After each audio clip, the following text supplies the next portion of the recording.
Selamat siang Pak, selamat siang teman-teman.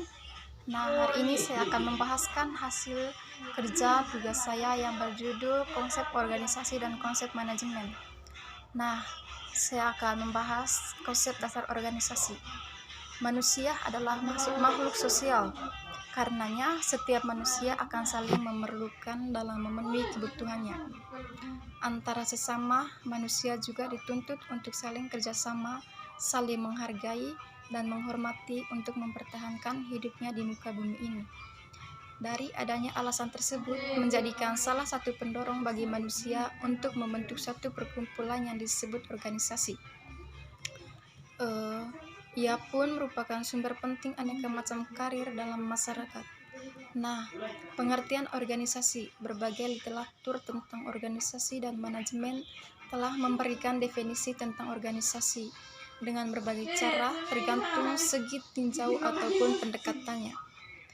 Pada dasarnya, pengertian organisasi dapat dibedakan menjadi dua macam, yaitu organisasi arti statis dan organisasi arti dinamis. Nah, organisasi dalam arti statis itu merupakan organisasi sebagai sesuatu yang tidak bergerak atau diam. Yang melihat organisasi sebagai sesuatu yang tidak bergerak berarti melihat organisasi itu seperti yang tergambar dalam bahan organisasi atau organ, gambar aneka ragam. Yang kedua, organisasi dalam arti dinamis itu merupakan organisasi yang memandang sebagai sesuatu organ yang hidup atau organisme yang dinamis.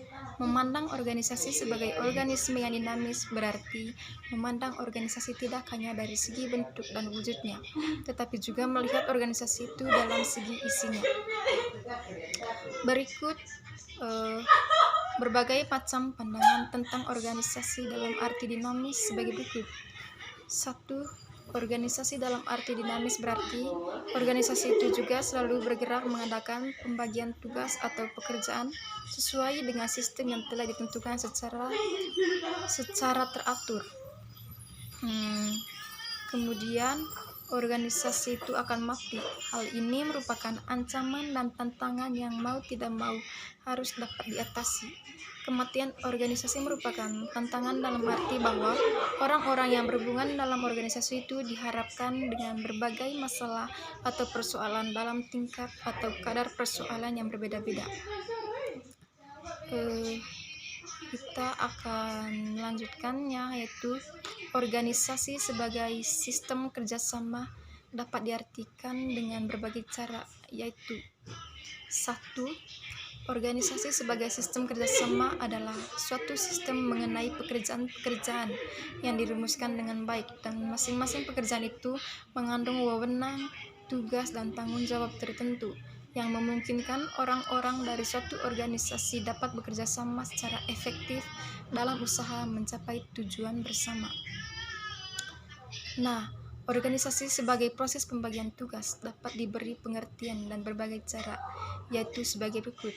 1. Organisasi sebagai proses pembagian tugas adalah suatu proses menetapkan dan mengelompokkan jenis pekerjaan yang akan dilakukan secara merumuskan suatu pelimpahan wewenang dan tanggung jawab yang memungkinkan orang-orang diserai tugas itu dapat bekerja secara efisien dan efektif dalam usaha mencapai tujuan yang telah ditetapkan.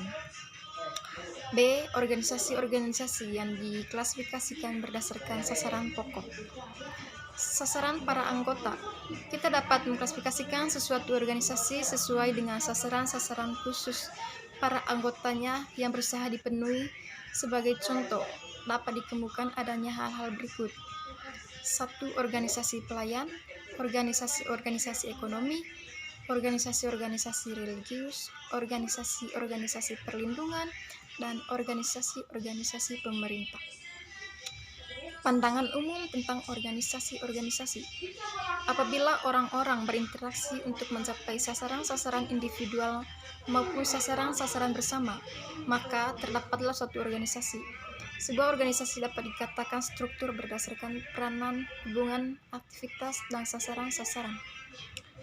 Masing-masing anggota suatu organisasi memiliki dua macam konsep, yakni konsep sendiri tentang sasaran-sasaran pribadinya di dalam organisasi tempat ia bekerja, dan efektivitas keorganisasian.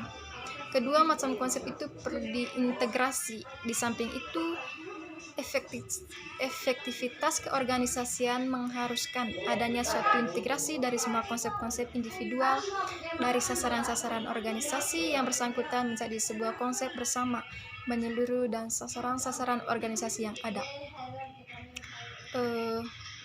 Pengorganisasian.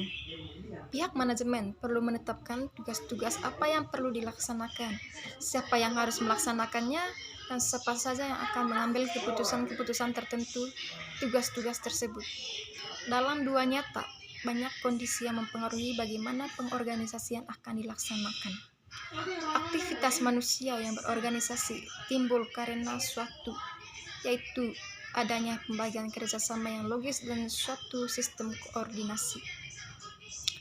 Proses perorganisasian sehingga dapat diselesaikan secara efektif dan efisien oleh orang-orang yang menjadi anggota dari organisasi tersebut. Pengorganisasian ini terdiri dari 3 jenis tindakan, yaitu 1. Merancang struktur organisasi yang mencakup kerjasamaan, mengidentifikasi tugas-tugas yang harus dilakukan, dan menggolongkannya ke dalam kelompok-kelompok organisasi yang baik penimbangannya. 2.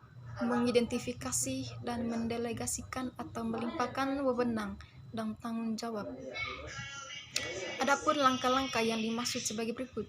1. Melaksanakan refleksi tentang rencana-rencana dan sasaran-sasaran. 2. Menetapkan tugas-tugas pokok. 3. Membagi tugas-tugas pokok menjadi tugas-tugas bagian. 4. Mengalokasikan sumber-sumber daya dan petunjuk untuk tugas-tugas bagian tersebut. 4. Mengevaluasi hasil-hasil dari strategi perorganisasian yang diimplementasikan. Yang berikut kita akan menjelaskan tentang elemen-elemen suatu organisasi dibagi atas 5, yaitu manusia, tujuan tertentu, pembagian tugas-tugas, sebuah sistem untuk mengorganisasi tugas-tugas, dan sebuah batas yang dipatok yang menunjukkan pihak yang berada di luarnya.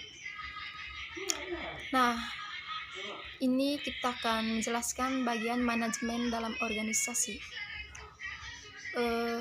Manajemen dalam organisasi itu dibagi dalam 3 organisasi, yaitu jenis-jenisnya.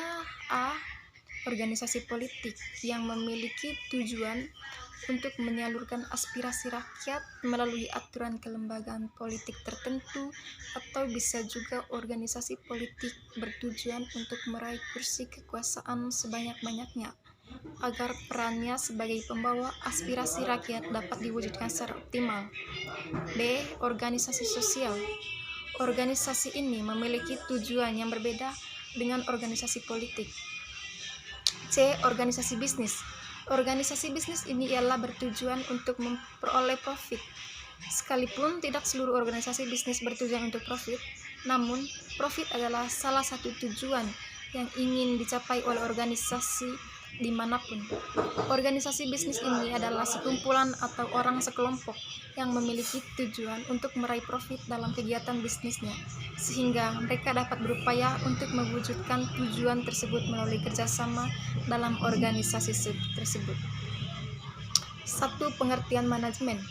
Kata manajemen berasal dari bahasa Italia pada tahun 1961 yang berarti mengendalikan. Pengertian manajemen menurut Mary Parkhurst yaitu manajemen adalah seni menyelesaikan sesuatu melalui orang lain.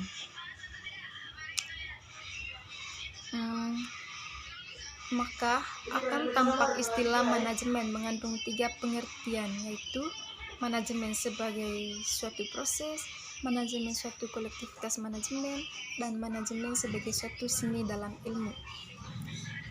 Berikut kita akan menjelaskan bagian manajemen secara fungsional dan operasional. 1.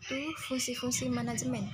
Fungsi-fungsi manajemen adalah serangkaian kegiatan yang dijalankan dalam manajemen berdasarkan fungsinya masing-masing dalam mengikuti satu tahapan-tahapan tertentu dalam pelaksanaannya. Fungsi manajemen sebagaimana diterangkan oleh Nicholas Moggs pada tahun 1997 terdiri dari 4 fungsi, yaitu 1. Perencanaan atau planning. 2. Pengorganisasian atau organizing. 2. Pengoptimalisasi. Dan 4. Pengendalian dan pengawasan. Berikut kegiatan-kegiatan dalam fungsi manajemen. 1. Perencanaan. Perencanaan ini dibagi atas 4, yaitu menetapkan tujuan dalam target bisnis, merumuskan strategi untuk mencapai tujuan dan target bisnis tersebut, menentukan sumber daya yang diperlukan, dan menetapkan standar atau indikator keberhasilan dalam pencapaian tujuan dan target bisnis. 2. Fungsi pengorganisasian, yaitu mengalokasikan sumber daya, merumuskan dan menetapkan tugas dan prosedur yang diperlukan. 2. Menetapkan struktur organisasi yang menunjukkan adanya garis kewenangan dan tanggung jawab. 3. Kegiatan pengrekrutan, penyelesaian, pelatihan, dan pengembangan SDM. 4. Kegiatan penetapan SDM pada posisi yang tepat. Berikut fungsi pengimplementasian. Mengimplementasikan proses kepemimpinan, pembimbingan, pemberian motivasi kepada tenaga kerja agar dapat bekerja secara efektif dan efisien dalam pencapaian tujuan. Memberi tugas dan penjelasan rutin mengenai pekerjaan, menjelaskan kebijakan yang ditetapkan.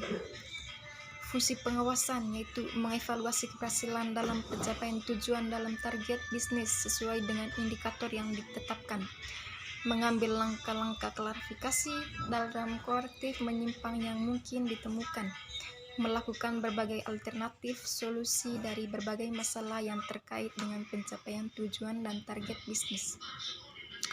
Berikut fungsi asional dan manajemen, yaitu manajemen sumber daya manusia, manajemen produksi, manajemen pemasaran, manajemen keuangan, dan manajemen informasi. Sekian presentasi dari saya tentang konsep organisasi dan konsep manajemen. Atas perhatiannya saya ucapkan terima kasih. Selamat siang.